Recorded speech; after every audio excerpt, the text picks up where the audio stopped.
Octobre 2025, un tonnerre politique éclate au Sahel. Ibrahim Traoré, président du Burkina Faso, expulse la délégation de l'OTAN et rompt avec des décennies de dépendance stratégique. Ce refus d'un contrat militaire en échange des ressources bouleverse les équilibres, transformant une aide promise en symbole d'ingérence rejetée. Mais derrière ce geste spectaculaire, une question demeure. Ibrahim Traoré a-t-il lancé une révolution continentale ou ouvert une brèche risquée pour l'avenir du Burkina Faso ? En refusant l'offre de l'OTAN, Ibrahim Traoré a misé sur une vérité simple: la dignité d'un peuple vaut plus qu'un soutien conditionné. Ce choix radical a immédiatement exposé le Burkina Faso à des pressions économiques et diplomatiques intenses, mais aussi à une promesse, celle de redéfinir la souveraineté africaine. L'enjeu dépasse la survie nationale, il interroge la place de tout un continent dans un ordre mondial encore façonné par ses anciennes puissances coloniales. Si cette rupture réussit, elle pourrait devenir un précédent historique, prouvant qu'un pays du Sahel peut dire non sans s'effondrer.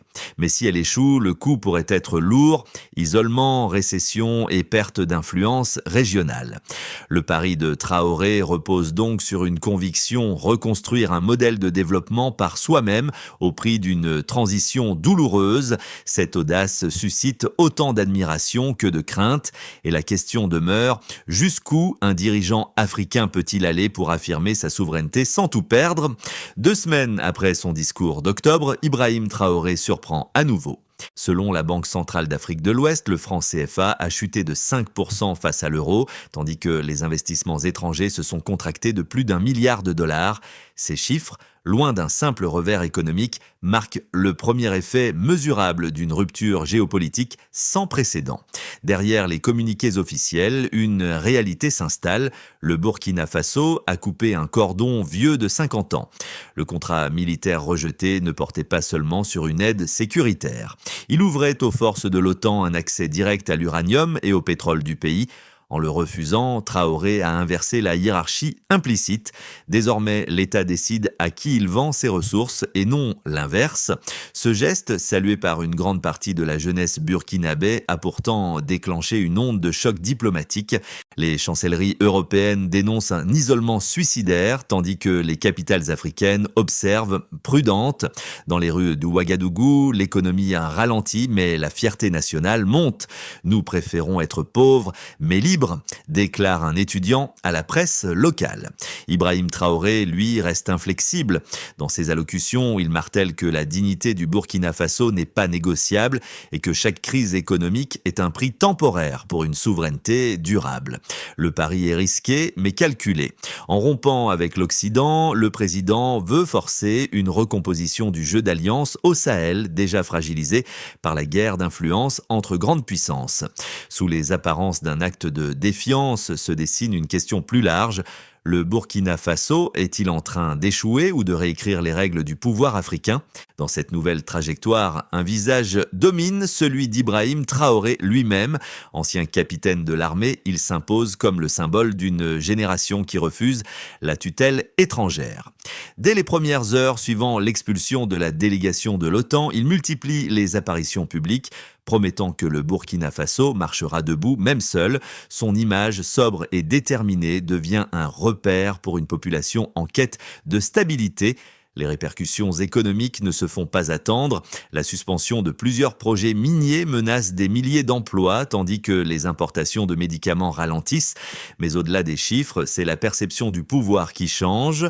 Pour la première fois depuis des décennies, un dirigeant africain choisit le risque politique au lieu du compromis. Les observateurs occidentaux parlent d'un isolement volontaire. Au sein du Sahel, on évoque une renaissance identitaire. Sous ce tumulte, Ibrahim Traoré trace un fil directeur: transformer la crise en levier de cohésion nationale. Son pari est clair: montrer qu'une nation peut survivre à la perte d'appui extérieur si elle reconquiert la confiance de son propre peuple. Chaque discours, chaque visite sur le terrain renforce cette narration d'autonomie farouche. Les premiers effets sont visibles, une mobilisation populaire sans précédent et une presse locale qui parle enfin de souveraineté sans détour. Et pourtant, derrière cette montée d'espoir, une question reste suspendue: combien de temps la ferveur pourra-t-elle masquer les réalités économiques ? Le 14 octobre 2025, Ibrahim Traoré signe le décret d'expulsion de la délégation de l'OTAN stationnée à Ouagadougou. En quelques heures, les diplomates quittent le pays sous escorte, les images font le tour du monde. Un président africain ferme la porte à l'Alliance Atlantique, défiant publiquement ses anciens partenaires. L'acte provoque un séisme. Les chancelleries occidentales convoquent leurs ambassadeurs. Bruxelles suspend les programmes d'aide, Washington parle de rupture irresponsable, mais à Ouagadougou, la foule acclame. Des milliers de jeunes envahissent la place de la Nation, brandissant des pancartes « Nos ressources, notre futur ». Pour eux, Traoré incarne la revanche d'une Afrique fatiguée d'obéir. Quelques jours plus tard, les sanctions tombent. Le franc CFA perd 5 points face à l'euro. Plusieurs entreprises minières suspendent leurs activités. La presse européenne annonce un chaos économique. Pourtant, les réseaux sociaux africains explosent. Le mot dièse Traor Challenge devient viral, symbole d'un acte de courage politique. Ibrahim Traoré répond brièvement à la télévision nationale « Ce que nous perdons en argent, nous le regagnons en dignité ». Cette phrase devient le mot d'ordre d'une mobilisation populaire. Les syndicats promettent de maintenir la production nationale malgré les coupures d'approvisionnement. Les universités organisent des débats sur la souveraineté et l'autonomie économique. Même certains chefs religieux appellent à tenir bon. Le pays entre dans une période d'euphorie patriotique mêlée d'inquiétude, mais la retombée ne tarde pas.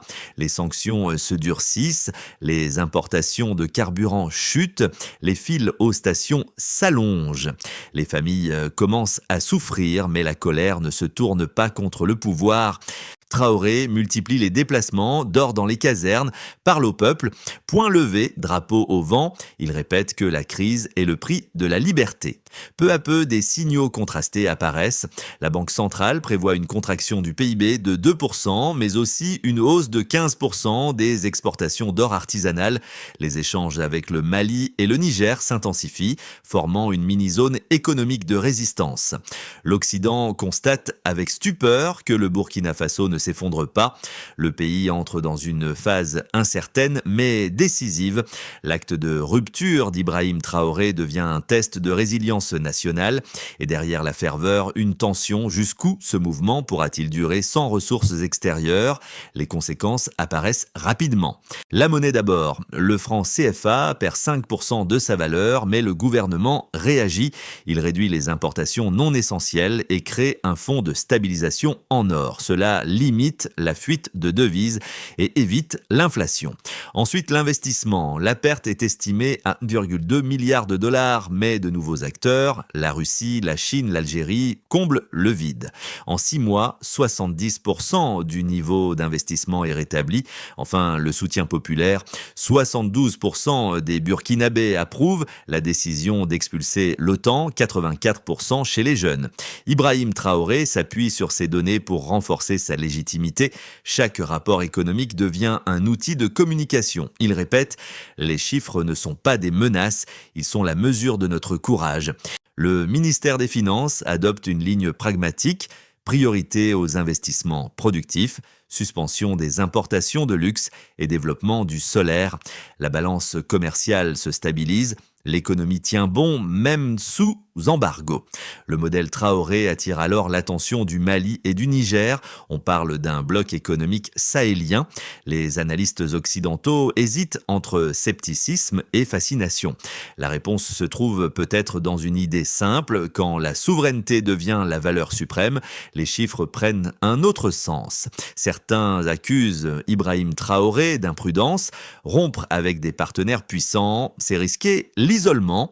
Il rappelle que 40% du budget dépend encore de l'aide étrangère. Pour eux, ce n'est pas de la souveraineté, c'est de l'orgueil. D'autres, au contraire, voient dans son geste un acte de libération.